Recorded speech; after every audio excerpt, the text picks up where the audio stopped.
Forensic team ने, ये बड़ी खबर है, फोरेंसिक टीम ने मौके से 42 सैंपल इकट्ठे कर लिए हैं। कार के टायर, चेसिस, पार्ट्स के सैंपल, ये सब की सब चीजें, जो वायर्स बिखरे हुए थे, जो अलग अलग पीसेस और पार्ट्स बिखरे हुए थे, उन सबको इकट्ठा कर लिया है और टोटल काउंट बताया जा रहा है 42। दिल्ली धमाके में ये इस वक्त की बड़ी खबर आपको मिल रही है। लगभग 6 घंटे की मुलाकात हुई थी, 6 घंटे की बातचीत हुई थी। सारे बड़े अधिकारी आईबी के, सीबीआई, एनआईए, एनएसजी, वो गृह मंत्री के साथ बैठक करते हैं, उनको सूचित करते हैं, हर एक एंगल से अवगत करवाते हैं और अब ये जानकारी मिल रही है कि ये जांच तेज हो चुकी है।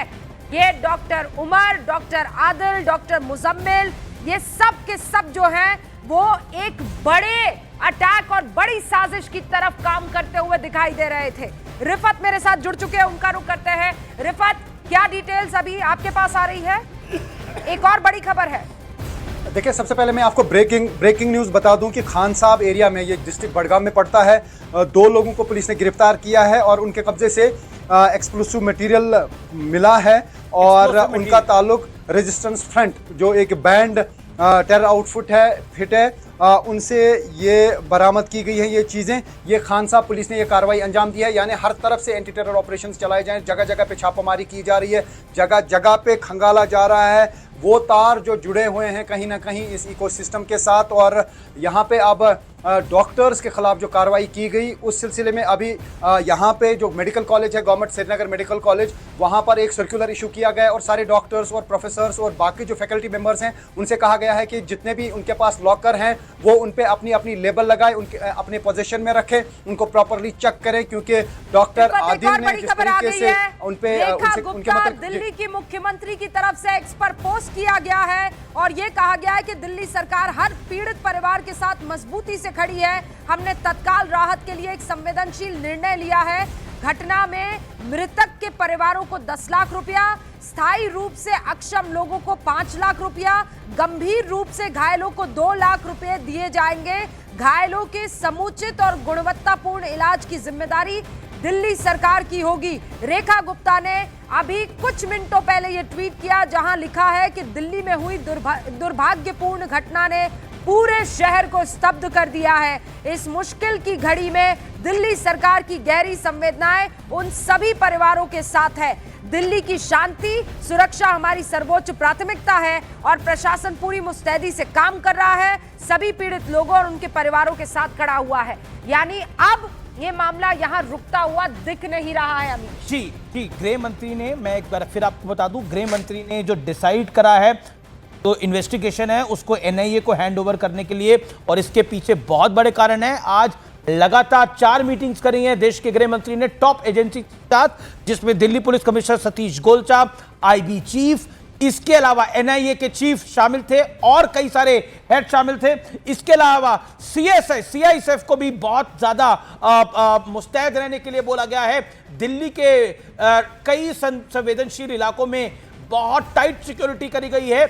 इसके अलावा अयोध्या में, लखनऊ में टाइट सिक्योरिटी करी गई है, मुंबई में टाइट सिक्योरिटी करी गई है, हाई अलर्ट पे मुंबई को डाला गया है। हम आपको बता दें, और कुल मिलाकर तमाम सैंपल्स को मैच करने की भी बात की गई है।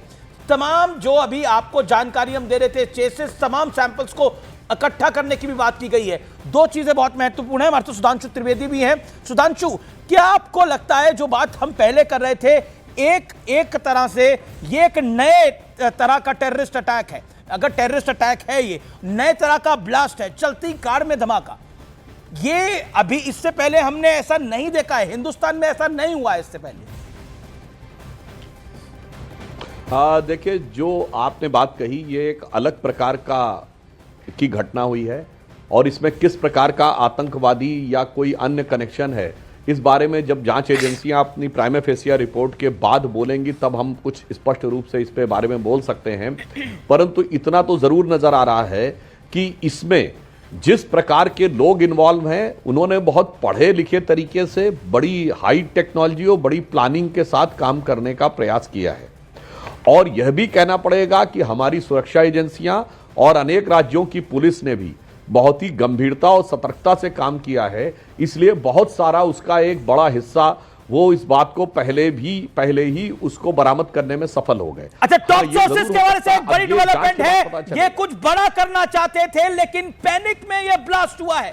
ये ब्लास्ट पैनिक में हुआ है, कुछ बड़ा करने की साजिश थी, आईडी अचानक फटा है। बड़ा ब्लास्ट करने की साजिश थी लेकिन आईडी अचानक फटा है। मैं आपको बता दूं, यह आत्मघाती हमला जो टॉप सोर्सेस बता रहे हैं नहीं है, बल्कि एक तरह से अचानक हुआ धमाका है। इसलिए चलती गाड़ी में ये धमाका हुआ है। जब फरीदाबाद में अरेस्ट हुए, जब हमने लखनऊ में गिरफ्तारियां देखी, जब हमने श्रीनगर में गिरफ्तारियां देखी, उसके बाद ये तमाम लोग घबरा गए और फिर इनको कुछ सूझा नहीं तो ये वहां से गाड़ी लेके निकले और तब ये धमाका हुआ है। गाड़ी में टॉप एक ही शख्स था, डॉक्टर आदिल। बताया जा रहा है 3:15 पर वो गाड़ी को एंटर करता है पार्किंग लॉट में लाल किले की। फिर वो 6:15 तक वहीं रहता है। 3 घंटे तक गाड़ी में अमीश वो बैठा रहता है। बिल्कुल बिल्कुल, उसके बाद वो आता है। लेकिन इसमें बड़ा अपडेट, इस समय जो बड़ा अपडेट ये है कि वो पूरी तरह से तैयार, पैनिक नहीं था, वो तैयार नहीं था। इसके ये आत्मघाती हमला नहीं है बल्कि एक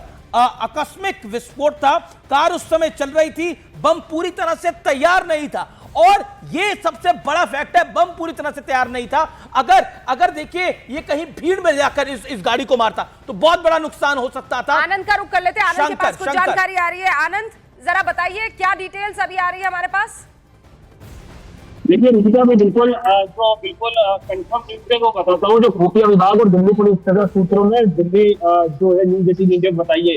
पहला तो जिस वक्त इस गाड़ी में ब्लास्ट हुआ, उस वक्त जो मोहम्मद उमर है वो गाड़ी चला रहा था। सीसीटीवी फुटेज में बाकायदा नजर आ रहा है। इस गाड़ी में पीछे एक सीएनजी की किट लगी हुई थी।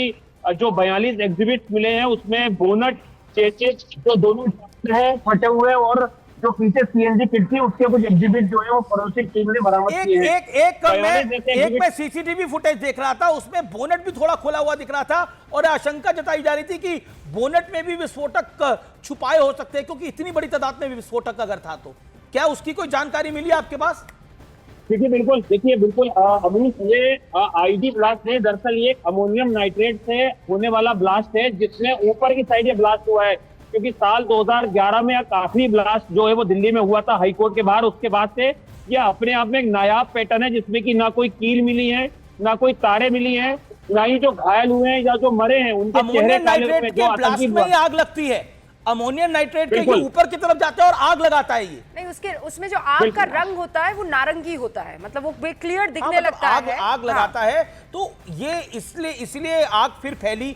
एक चीज मैं फिर एक बार फिर आता हूं उसी बात पर कि ये ब्लास्ट बड़ा हो सकता था। मैं फिर कह रहा हूं ये ब्लास्ट बड़ा हो सकता था, इसमें और नुकसान हो सकता था जो टॉप लेवल सोर्सेस कह रहे हैं, लेकिन वो उतना बड़ा नुकसान वो कर नहीं पाए क्योंकि उनका मॉड्यूल बस्ट हो गया था। और यही एक बड़ा कारण रहा कि पैनिक आया और पैनिक की वजह से वो बॉम्ब बना नहीं पाए और फिर अचानक ये ब्लास्ट हो गया। मैं क्या इसको अमित पांडे हमारे साथ है। अमित पांडे, क्या आपके पास जानकारी है, जो टॉप लेवल सोर्सेस इस समय बता रहे हैं, जो हाई लेवल सोर्सेस बता रहे हैं कि ये बड़ा ब्लास्ट करने की कोशिश थी और गृह मंत्री सुबह से लगातार मीटिंग्स कर रहे हैं?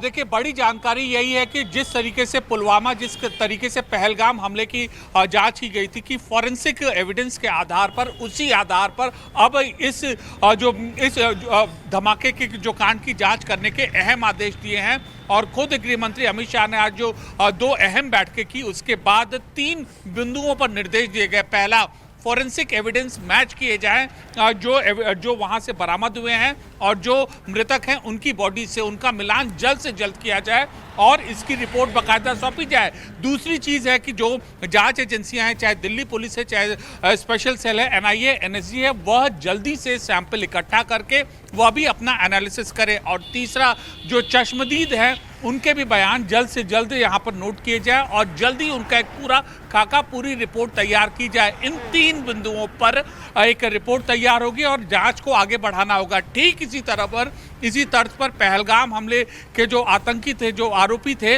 उनको पकड़ा गया था, उनकी जांच की गई थी। अमित, आपको रोक रही हूं। तमाम जो हमारे रिपोर्टर्स हैं, क्विकली मैं चाहती हूं संक्षेप में आपके पास जो भी डिटेल्स हैं वो दर्शकों को बता दें। जावेद, आपके पास आते हुए, ओक्लाहोमा का 1995 का ब्लास्ट हम भूले नहीं है, 5000 पाउंड था और अगर आप उसको केजी में कन्वर्ट करें जावेद तो वो 2200 किलोग्राम के आसपास आता है। इससे कई मर्तबा ज्यादा, लगभग 3000 किलोग्राम का विस्फोट तो वहां फरीदाबाद में विस्फोटक मिल गया है। सोचिए क्या हो सकता था, पूरी सिटी बर्बाद हो गई थी ओक्लाहोमा की। देखिए बिल्कुल जिस तरीके से विस्फोटक भारी मात्रा में बरामद हुआ है, दो जगह ऐसी हैं जहां एक जगह से 360 किलोग्राम और दूसरी जगह से 2500 किलोग्राम से ज्यादा विस्फोटक बरामद हुआ है। तब से दिमाग में सिर्फ एक ही बात चल रही है कि अगर ये साजिश करता इस पूरे विस्फोटक को, अगर ये कामयाब हो जाते उसको फैलाने में, तो आप समझ सकते हैं कि कितने बड़े स्केल पर जनहानि हो सकती थी।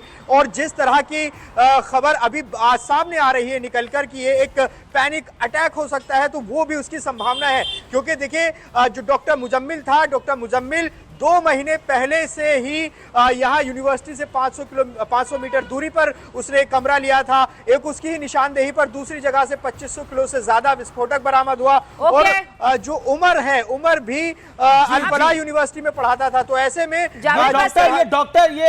डॉक्टर डेथ थे, जिस तरह से ये ऑपरेट कर रहे थे।